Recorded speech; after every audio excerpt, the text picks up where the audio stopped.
Insight 43, indirect inputs. So the 42 was direct inputs from outside.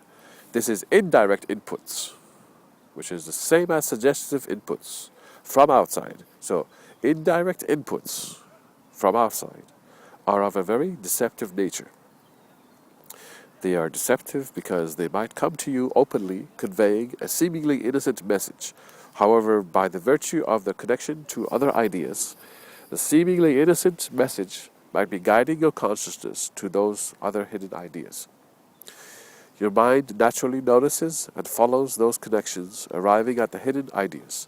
Therefore, you might mistakenly believe that you generated those extended hidden thoughts on your own, but in fact they were a result of the suggestive inputs, directing your mind to a desired destination. Okay, so now this is actually written in the bold insight itself. Those of you who have studied earlier insights, you've noticed that I've mentioned something of this, about this, in the explanation of some of the examples. Explanation part of the insights of the earlier ones. Okay, good. So it'll be a review for some of you. Indirect inputs. So suggestive. They're not coming to you straight away. They're giving you, hey, you feel like going to the park? Somebody saying, I want to go to the park, but I'm not going to tell you. I'm going to say, hey, do you feel like going to the park? It's an indirect way of going about it. Yeah. Often women use indirect ways of talking because direct is they're not used to getting their way directly, even though that is with a lot of people. They might do it with parents, or they might do it sneakily. A lot of men who are shorter or less powerful may use indirect means as well, because they cannot do it straight away, tell you straight away, this is what I want to get my way because of strength. But because there's a lack of strength, they might use an indirect way of getting what they want. This is also true for people who lack are in a lack of a position that lacks power. They might use indirect means. So, indirect inputs. So somebody's inputting information into you indirectly, in a hidden way, in a suggestive way, from outside, from somebody else to you, right? They are deceptive because they might come to you openly conveying a seemingly innocent message.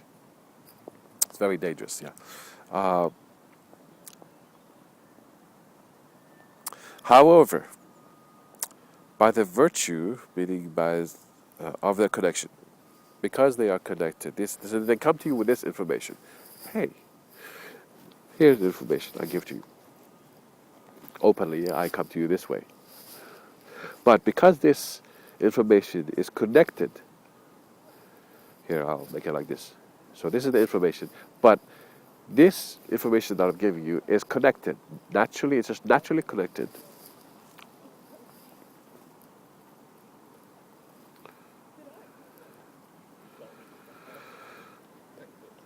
to other ideas.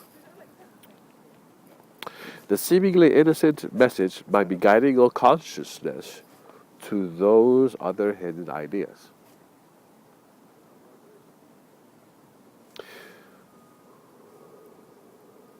Your mind naturally, quite naturally, notices and follows those connections. Goes to this connection. Quite naturally notices and follows those connections, arriving at the hidden ideas which are here.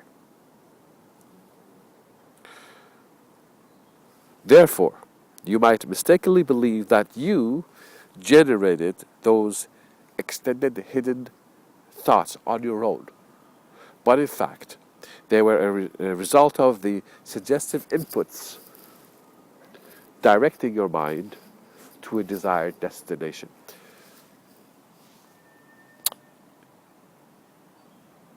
It's important for you to master this information so that you will not succumb to manipulations by others, by all sorts of methods.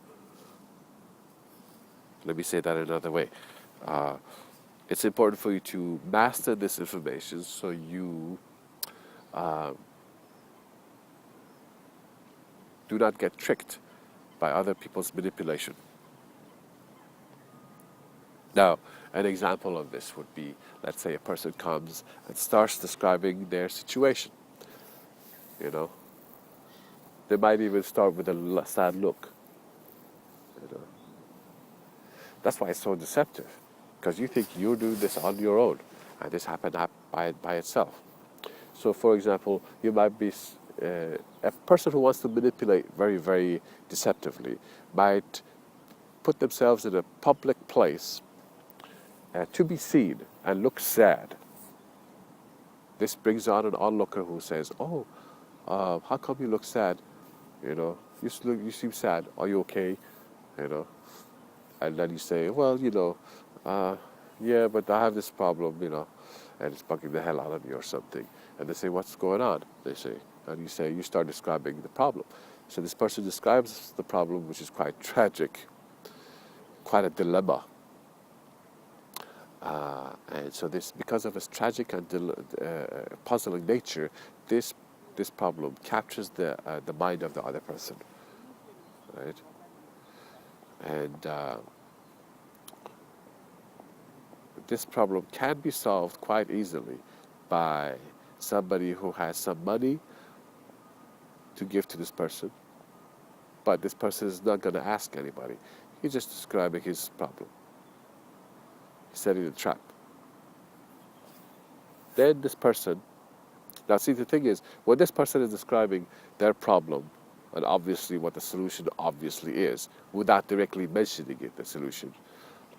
"Oh, I need to go there, you know, to visit my family. I'm too far away, you know, and I'm very sad." You know, this person is not mentioning directly that what they need is a ticket to go there, because that would be too obvious. So it's, "Oh, just, you know, that's all, you know," and they describe the heart-wrenching situation that they're in. The other person thinks to themselves, "Well, the solution is very simple. I just could buy this person a ticket, you know, cost me £45, $45, whatever it is. Buy this person a ticket, get them home. It'll be so good because to get them out of their tragic situation." Here, the person now has manipulated the other person without the other person knowing. They offered the solution. Okay, so that's an example.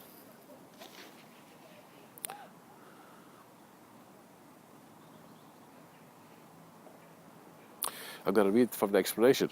There are tons of unspoken suggestive influences prevalent, meaning quite available widely, in daily life. In essence, they are influencing measures of control on you without you knowing it. They can manipulate you through suggestions, and those of you who are in a receptive mode might be placed in certain moods. When in those moods, you are inclined to follow what your mood is like. Your mind at that moment is overpowered and taken over by the moods. More clearly stated, your mind is a blank canvas. If you choose to focus on suggestions, then your mind will be filled with those suggestions. The next step is inevitable. Your mind is forced to follow those planted suggestions because you have fed your mind only one reality to focus on. Your mind has no other choice to follow. If there are any other choices of reality or data, they are pale by comparison because they do not seem real. They do not seem real because you choose not to focus intently on their reality. However, you have chosen to focus with intensity on one reality, the sexual way of thinking, or what other reality the other person is projecting. Therefore, that one reality is the reality which your mind is overwhelmingly established in. That becomes the mind's reality, which is the reality that your mind can taste, feel, and understand the pleasures of. In the case that you focus on a negative aspect, you can feel its displeasures, pains, and sufferings.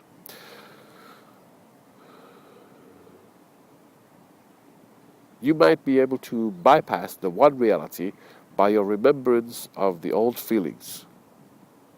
and by the remembrance of the old reality, by remembering that even though you are in a sexual mood now, you remember that there is another reality, another mood which did make sense, which provided you with truth and peace, etc. This is less frequently achieved because one tends to follow the mood that one is experiencing presently, not the mood one once experienced in the past. For in the moment, the past mood is not felt as real.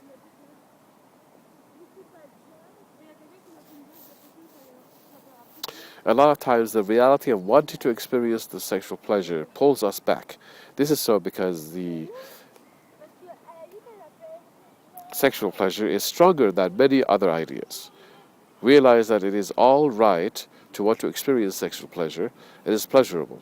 A lot of times, as you have come to know, it is not that you have chosen the sexual reality, but that the reality of sex, which others present to you, seems very intriguing and very different to the mind. Therefore, the mind is captured by the dramatic differences presented to it. The mind is focused on it. The danger, the fun, the excitement, the feeling, etc., simply because it stands out.